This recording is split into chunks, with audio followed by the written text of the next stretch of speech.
Stages power meter Gen 2 review. First off, a bit of transparency. I do buy all my power meters, my power taps, my stages, etc. I do buy. I've paid retail for most of them. Otherwise, I'm not paying retail. I'm paying at the same price anyone in the bike industry is going to get. So this is not sponsored at all.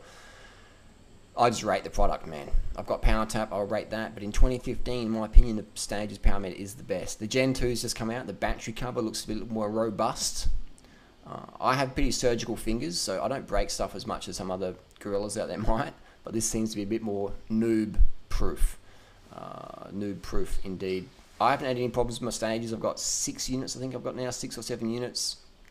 I know how to look after them well, calibrate, update firmware, keep it looking after the battery tabs. Those are the 3 battery tabs there, make sure I'm not depressed. And I know how to look after them. Stages power meter is like a woman. You've got to learn how to nurture it and care for it. That's the old stages, current stages on the left, and the Gen 1. So not too much difference, a little bit of cosmetic, no real performance advantage in my opinion. Perhaps a more durable battery door if you're a bit more of a gorilla. But both products still legit. Slimline design. It is the stiffest power meter market. It's the best in power meter market. I can afford anything I want. And I've read online, I've had friends as well. Everyone's had problems with something, be it as power tap, SRM, Cork, Pioneer, Garmin vectors. Everyone's going to send something back at some point because there's calibration issues or battery issues. So for me, the Stages has the best customer service. If not, it is the easiest product to send back if you do have an issue, and it's also the cheapest. So in 2015, I can't think of any better product ever on power. Shirt there, and sponsored by Nike though. Why would you? Now I'm not going to try and ruffle too many feathers here, but my philosophy with power meters is everybody should have a power meter. Obviously, not everyone can afford one, but if you live in a Western economy, it's doable. Obviously, 3 billion people live on less than $2 a day. So this is a first world problem. Power meters. What powers with this one? First world problem. Hashtag first world problem. If you've already got a SRM, Cork, Vector, whatever, then it's working for you. Fucking awesome. When I say the best product, doesn't mean if you've got one of these other power meters and you're going to get a Stages, it's going to be better data or whatever. I'm just saying that what if it's working for you, it's working for you. Fine, keep it that way. What I'm saying is more that if someone's in the market for a power meter and they come to me and say, what's the best product? In my opinion, it's going to be Stages. Why would these beautiful Dura-Ace cranks, why would I fuck up the Spider and chunk it out and put a fucking SRM in there to get that flex and this? And why would I have to have a battery? I have to send it back to New Zealand or Italy or Germany or where the fuck I've got to send it back to and spend hundreds of bucks to change a battery. When it's Stages or a Cork, I can go to the local fucking, what's happening over there? Marchfly Tack. We can, you know, like, I want a product that's fucking simple to fucking use, alright? I'm like down to earth shit, DTE product. I don't want any just extra wank shit. It's 2015, alright? If it's 1994, then SRMs you go. In terms of problems, I've seen problems in all power meter products on the market. And I've had people come to me with their Cork or with their SRM, and I'm like, I don't know what the fuck to do.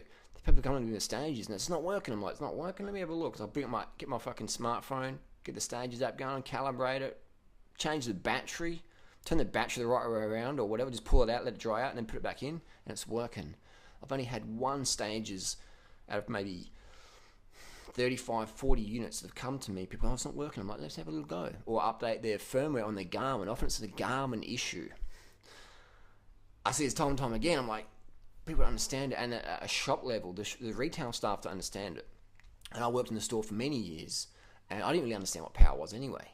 And so it's a new skill people have to learn. And with the technology, things coming so quick, it's hard for us to expect every staff member to understand how every product works. It's not really fair, but that's how it works. So understand that you might give a product to someone who doesn't know what they're doing for that little product that's just come out. They might learn it later on, but they're like, oh, it doesn't work. You know, it doesn't work. Shit. So be careful as well before you form an opinion on anything in life. All right. So I am like a Christian evangelist when it comes to power meters. I think everybody should have one. Anyone who rides a bike, Western economy, you can afford one. You can work overtime, sell a kid, and you get one. And if you're in the market for me, the Stages, especially on a Shimano cranks, it's easy. The only bikes that won't work is if you're running the S-Works, not the S-Works, so the specialized BB30 or OSBB, the BB30 setup. In that case, if you are running that, I would rip off those S-Works crank and put on a Cannondale hologram stages, and that would be pretty spiffy, super light, super stiff, easy to use. I can't work out why people buy these lightweight bikes with lightweight wheels and put on a heavy, clunky power meter. All right, I mean, it's only 200 grams for sure. It doesn't really matter at the end of the day if you're up the front, out the front. That's just my OCD thinking. I'm like, for me, it's a backward step. It doesn't really matter. End of the day, what does matter is you do have power meter and you are pacing the power and using power numbers to empower yourself and using it as a pacing tool. And after a few rides of looking at power, you'll understand going at 500 watts at the start of a climb that's 10 minutes long isn't going to be sustainable unless you know it's Chris Froome. All right. So after a while, you quickly learn what is a sustainable pace for you and what is too much, and then you'll be able to pace other people. You'll be able to pace yourself better on long rides, climbs, etc. Power is an incredible tool, and these things used to cost $10,000. 15 years ago. SRM was only used by people who had Bitcoin and had a coach. Strava's pretty new. Before power, like 10 years ago, when power meters in the shop, I was like, oh, what do you do? I don't know what to do with power. But now, dumb fucks like me can understand power like that. I didn't know what my FTP is, but I know I can hold for 10 minutes or 20 minutes or 30 minutes or an hour. Strava, power meters. Get one, get on, get it going.